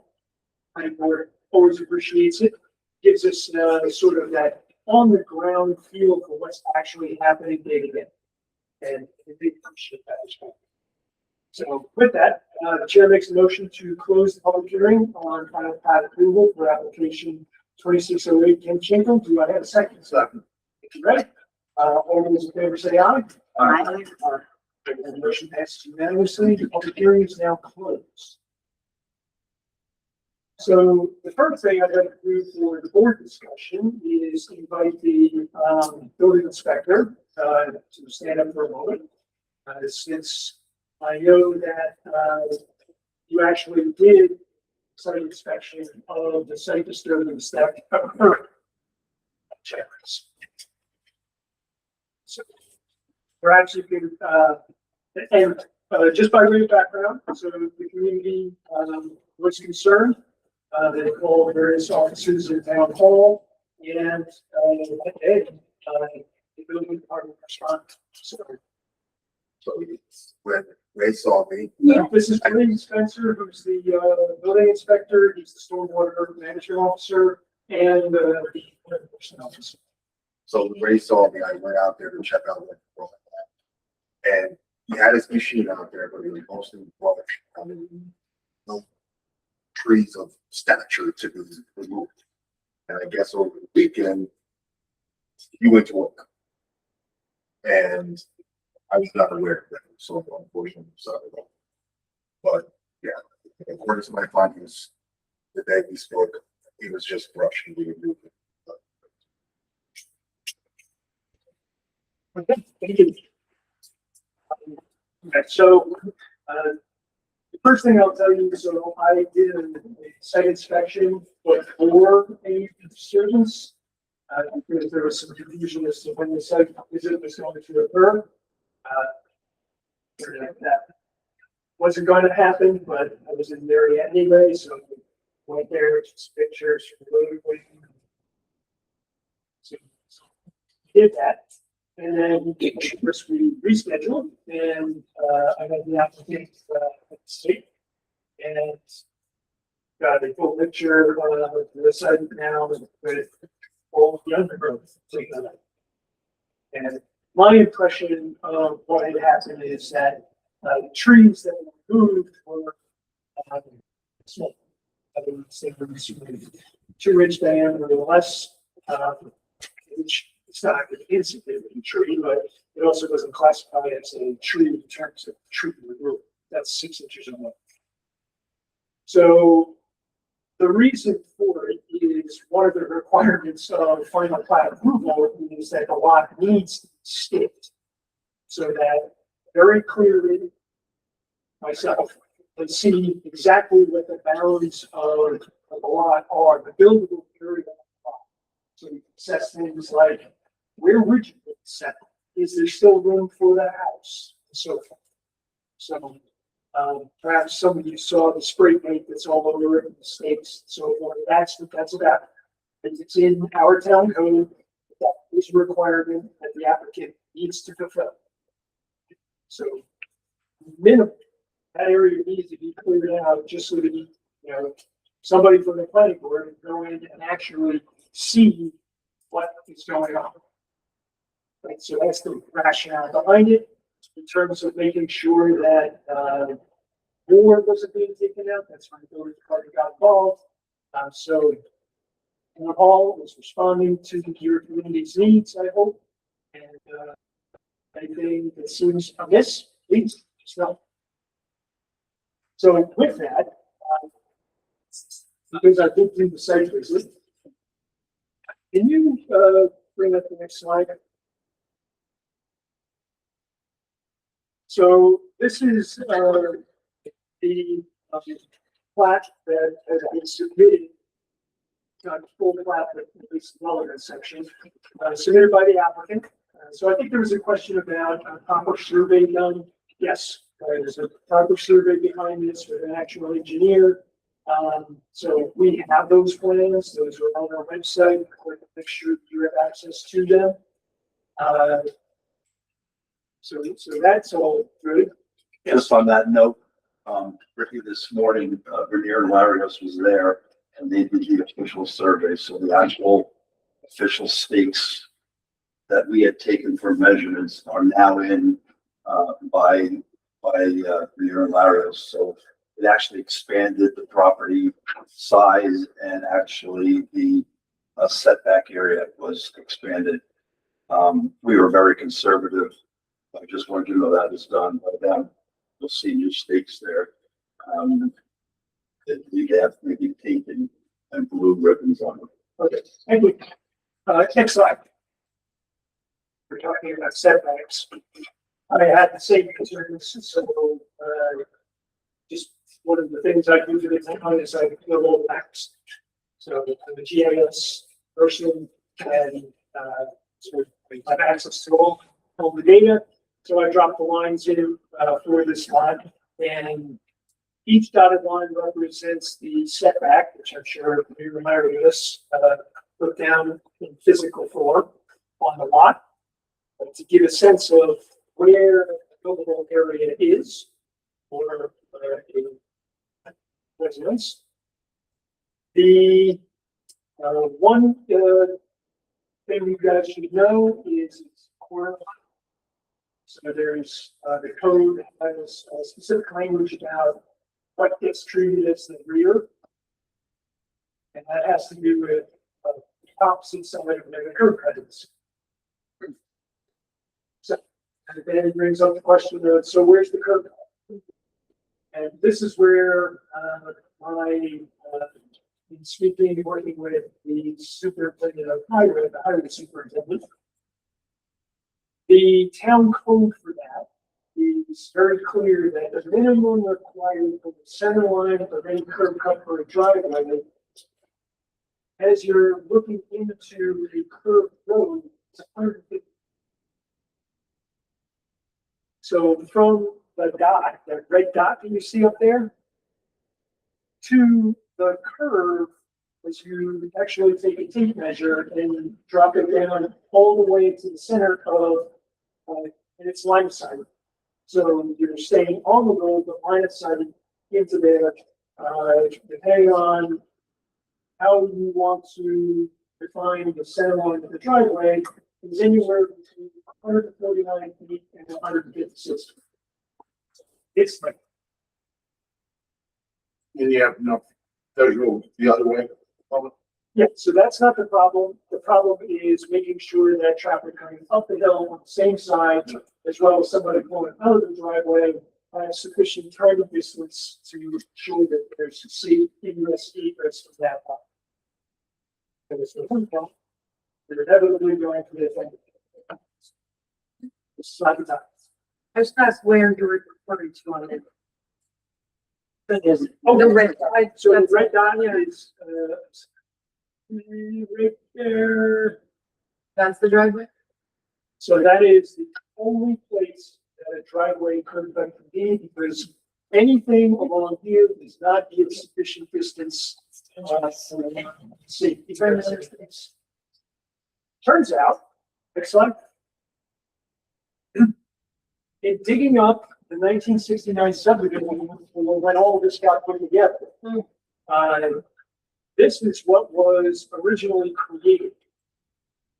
So the lot that we're talking about is these two lots that are now being proposed to re-subdivide into what was original.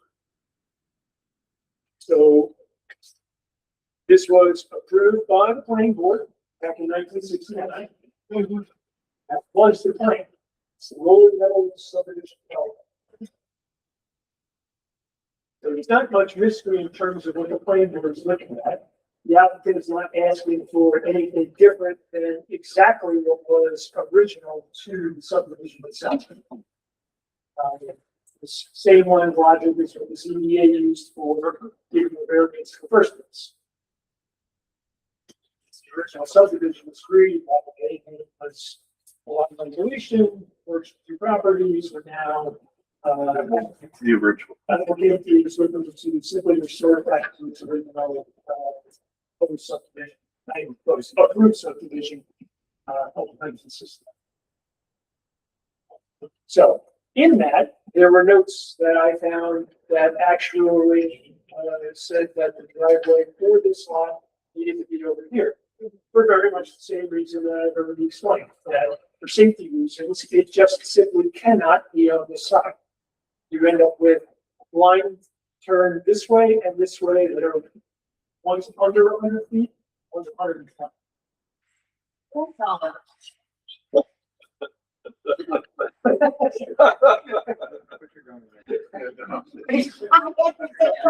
I know. My son, I know what it's called. Oh, that's just too funny. That's just great. a wonder for my dad, but he just died. Oh, So oh, that was. Oh, I broke it. That's funny. My fault. Let's get back on track.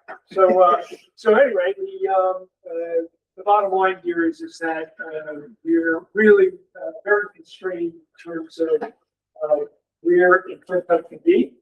And it's going to be on the applicant to, they've already made the application to the highway department for the curb cut. And we cannot move forward until the highway department approves this, because like I said, it's close. So it's going to be really contingent on making sure that the survey lines are correct and staked. Everyone agrees where that is. center line is established, and then the highway department can do their measurements to ensure that traffic safety is observed. There's no concern for the setback for the driveway where it goes along the property line? So there, I didn't think. in fact, when you look at, the site plans for many of the lots around here, just for space reasons, which is very typical of subdivisions like this. I go the next amount of space, by, you know, hill, joint, so forth. Well, with setbacks on the side yards, and then. And how are you apartment, turn that down? They're perfect, Yeah, then it's making that line on the building. And they did that? safe and can't be done safely, then we have to observe it. Now, I will tell you that precedent also that the highway department finds a way to make it work. But because, again, not the highway department, just like having a tape measure,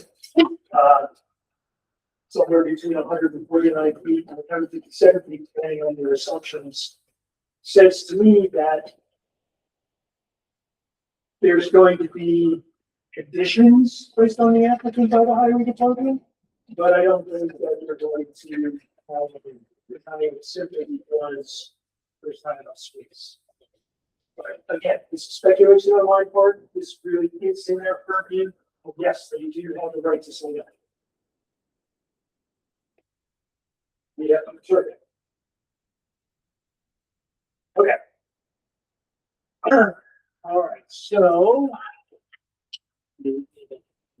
Yeah, we're gonna go to, just go back to the original topics. Actually, you know what, go forward to the, elevation. What? Yes. So I think we heard from the public about, stormwater. Stormwater needs management when we have slope. And we're familiar with this color coding, the dark grays here, that's 15% of their slope. Some different areas that are pretty gradual, and then there are areas that are quite steep. Of particular concern walking the property was this area right here.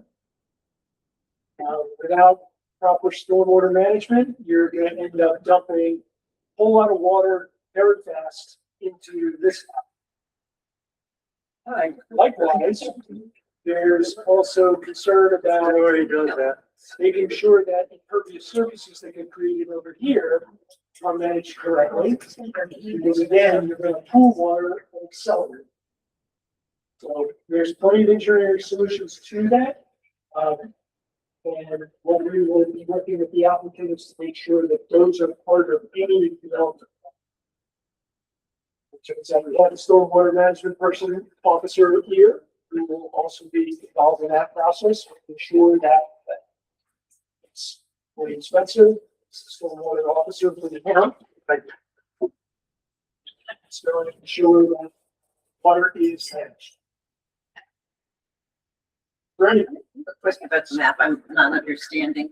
The So, darker color is a steeper slope. Yes, so the very the white is essentially level. okay. The pink is, we'll call it. Let me point to ask the question. This section here that you were pointing to. Yep.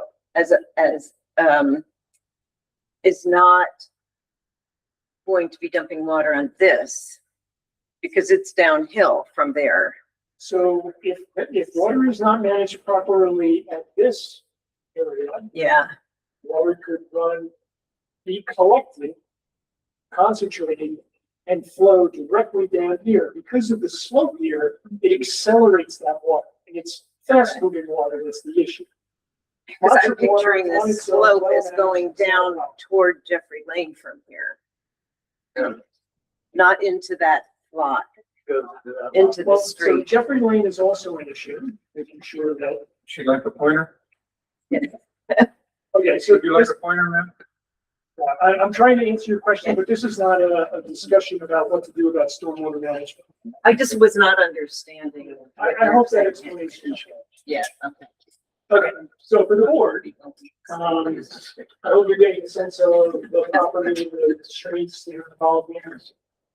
This will certainly come up as we get through this process, if we're going to consider approval, conditions will need to be put in place to make sure a good outcome. Make sense?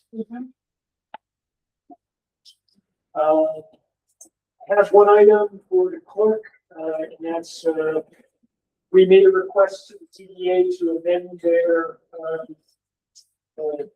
determination, so to clarify, ministerial letters. Typos. So we just need to collect that. I know that they passed that, so we just have that added to our file. And then for the applicant, do you have a timetable for Department of Health and the septic system that needs to be done? Yes, everything's been ordered. The site plan and the septic plan will be done between now and the end of August. And, during that time frame, depending on when we get it, it's obviously up to the health department when they could come, and I don't have a gauge on that yet. Our goal is to have it done sometime the end of August. Okay, so with that, I encourage you, the applicant, to work with your engineer to go over the concerns about stormwater management and to start working on some engineering designs on how, with proposals on how you're going to manage that. Make sense? Yep. Okay. And, any questions from the stormwater officer? Fine.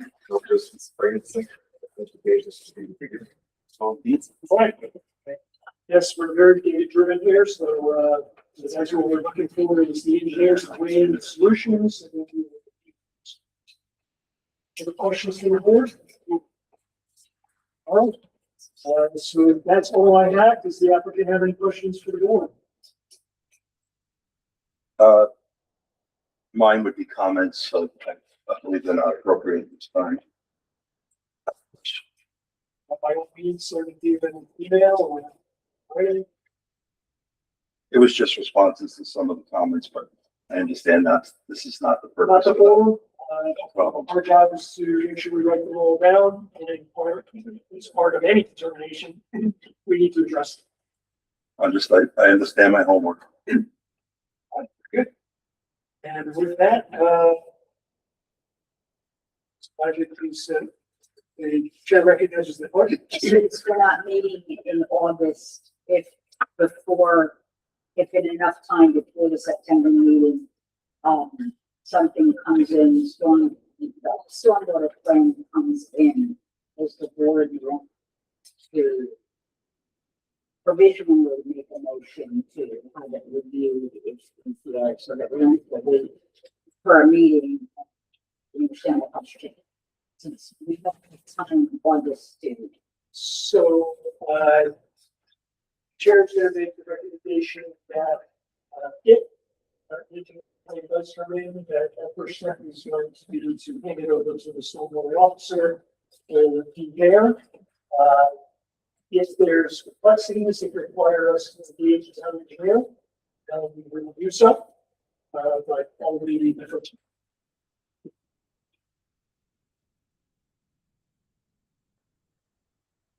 Thank you very much. Thank you. And, thank you all for coming.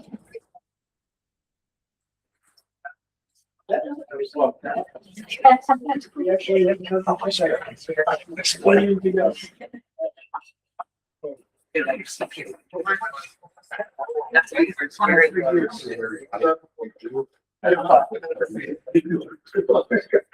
I use the word.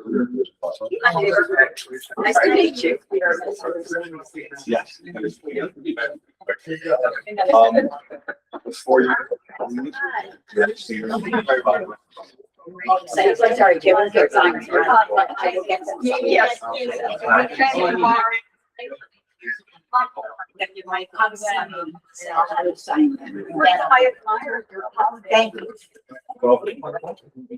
Everybody, if we could move the conversations outside, we have another agenda item.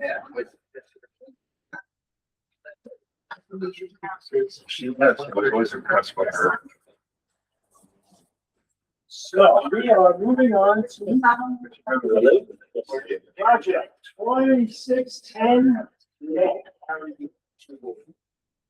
We're gonna begin with, first introduce yourself and, Colin Houston, representing for Don Brewer Serta. Elder, so very good. And you could give us a, presentation. We can jump to the link, Toby, and maybe we'll try to do.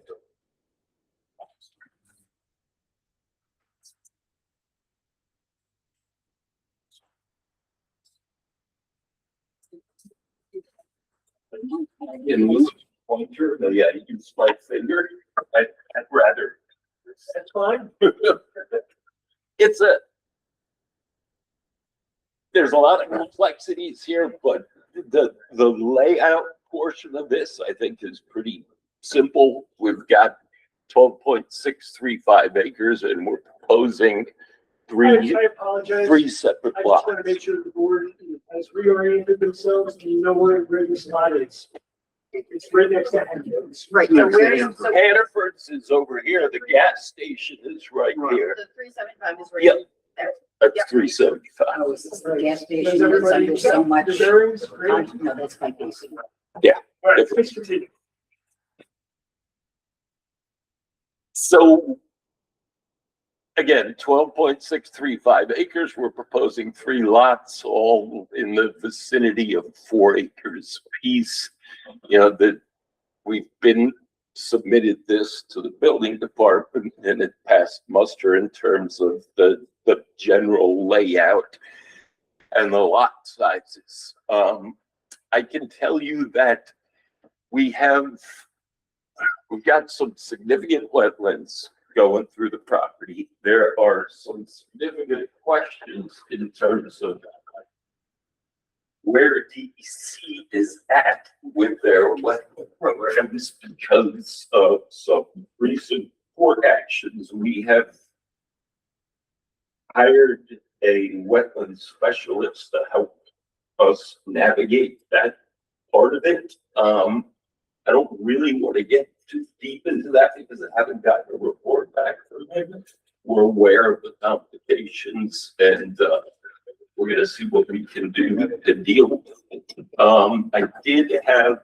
Can I step in there for Yeah. a second? Okay, so, in my quick review of what you were proposing, there's actually two parts of it. There's the DEC wetlands regulations, Mhm. but there's also the DEC clean water regulations, right? The reason is that, that particular, stream that's going through the property turns out that it is classified by the DEC as a Class C T stream, which gives it a special designation because it's tropical. So generally, when you are doing development around one of these water, bodies of water, you need to go to the DEC, and in this particular case, the appropriate place for the clean water side of things was an Article 15 permit. Have you done that work? We have not done that work. We're aware that that work needs action. We're trying to sort of whittle things down one by one to see what we can do. And if we hit a roadblock, this whole application could potentially change. That's why I wanted to tonight just sort of get the board's feel for what you feel we need to address still and, you know, we'll kind of knock them off one by one. I did have a preliminary meeting. I met with a permit guy from DOT Because I had my own concerns about site distance where that driveway comes out next to the garage. And, he indicated that, I took some site distance measurements out there, and if we will get the DOT approval, should we reach that point with the wetland issues? Should we get past the wetland issues? Hold right there for a second, Barry. You had Well, I'm just thinking a lot of what we could say depends on what this wetland issue That's is right. being settled, well, yes, so you know, and the stream. our role right now is to ask you questions. You know, And we really just wanted to get on your radar screen, let you know that we're working on some of this stuff and get anything that you feel that we need to address to move this along. I know you can't make any decisions on anything until we. I mean, there's enough wetlands there, you may not get a full 3 lots of buildable plots. It's entirely possible, and You know, we're aware of that. So the two giant issues that I have when I look at this, aside from the fact that you're kind of the less CFT stream and the wetland, is first, this lot here, Yes. which is not part of the main lot, is landlocked. It has a right of way access through this road. Yes. That's my understanding. Yes, that's correct. Okay. It's not a super specific easement language, like there's no meets and bounds on it. It just says over the existing driveway. Well, you can see how this creates ambiguity in terms of there's somebody living Mhm. who is accessing their property, and whatever happens could potentially radically change how they access their property. Because the right of way is on your, So we would have to maintain their ability to have constant access to the house throughout any construction and post-construction period. it's more about making sure that they are signed up for this so that we're not running into the late stages of a project like this. And suddenly there's a roadblock about what they think they require in terms of access. you're gonna have to do a hard. Well, there's not only the RNA, but there's also going to need to be, I would imagine. Let's not jump there yet. My next issue, right, one is the right of way for this landlocked lot here. And my next one is, please talk about what type of road we're talking about. Because this is a very well-developed residential neighborhood, all paved. So is that the plan? And is So the plan is definitely not paved. We would. Part of what I wanted to get a feel from the board from, I was going through the subdivision regs as it relates to roads, and the last section seems a little vague to me in that it says all proposed private streets must be constructed to the minimum standards necessary to permit. And it goes on and says, you know, we have to, emergency vehicles, school buses, delivery vehicles. But I'm wondering if there is any elasticity in that part of the law that would give us the ability to keep our disturbance area to a minimum, but still reach the goals in the state law. And I don't have a specific proposal for you right now. Basically, our goal is to keep the disturbance and the traveled way as narrow as possible. If that's. So where would you put access to those 3 lots? Well, ideally, and once upon a time, there is a deeded right of way also all the way up Pleasant Ridge Road down to here that is described in a way that is definitely a product of a survey somewhere in the past. I've been pouring through everything that I could look at to see. I believe somebody was thinking of potentially a through road here, which I think would benefit fire department and emergency departments, because Pleasant Ridge Drive is a dead end and it's almost like a rabbit warren getting back there. It's got to be a real mess getting emergency vehicles back there. And we're not proposing a public road, but my thought is, you know, to come up with some language that gives emergency vehicles in the town the ability to utilize this, and some kind of signage that would essentially prevent everybody from using this for a road.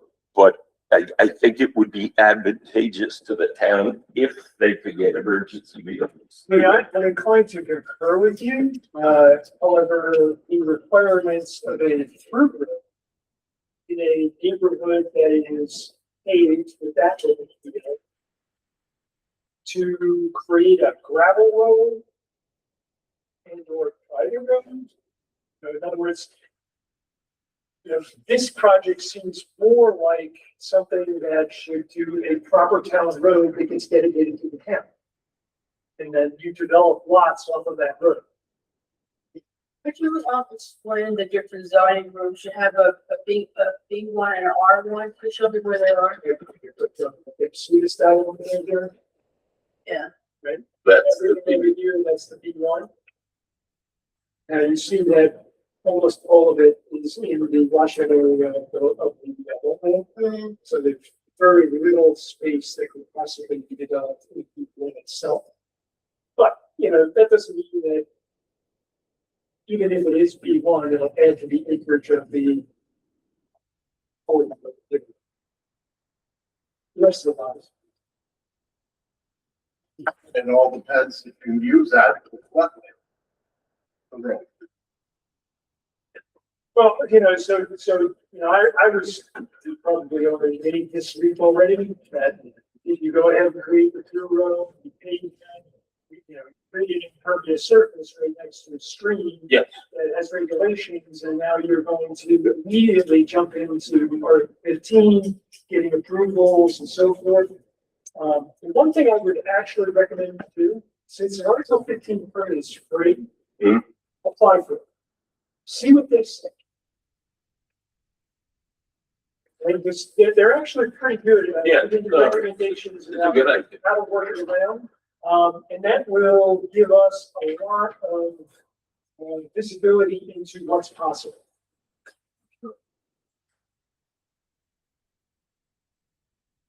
Does anybody remember way back, Carl, do you remember way back when Hurley actually had similar ideas about this?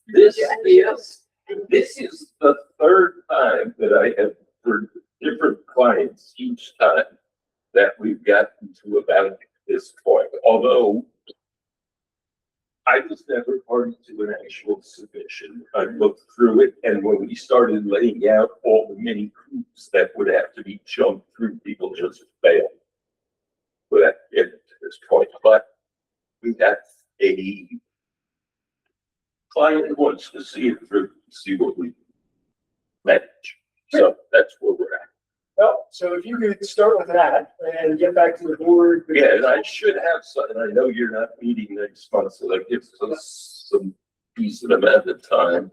And I'll get some feedback from the wetlands next time. And I think if we could just get on your agenda for the next meeting, and assuming that I have some stuff, I'm not gonna waste your time. Yeah. Assuming that has things concrete. So yes, you can get it within, before 2 weeks before the meeting. Yeah. That would be great, because, we've got new information, we could definitely get you on the agenda, we can review it, and maybe we can have some sort of really sketch plans. Yeah. Not a sketch plan, but just sort of.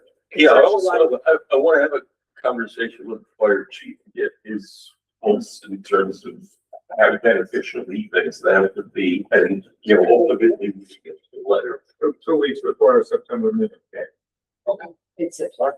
And I thought Joe Bowen. He was here. Oh, He was here. Okay. Oh, we can't, that was him at the very beginning, that's right. Yeah, he was there. Right, he looked familiar.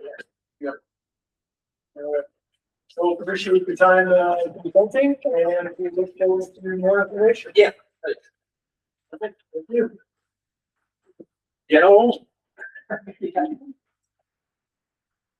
It turns out we, covered all of the, usual things we tack on again at the beginning, so, appreciate that. Right, so But that, do I hear a motion to adjourn the meeting? Debbie does. Excellent, is there a second? Second. All of us. I'm gonna give it to Janet on that one. All those in favor say aye. I did them all. The meeting is adjourned. Thank you for an efficient meeting. That was actually Be interesting. interesting, be interesting. The library was gone, they've really tightened up. Yes. That was really great. Thank you for sticking around. Are we clear?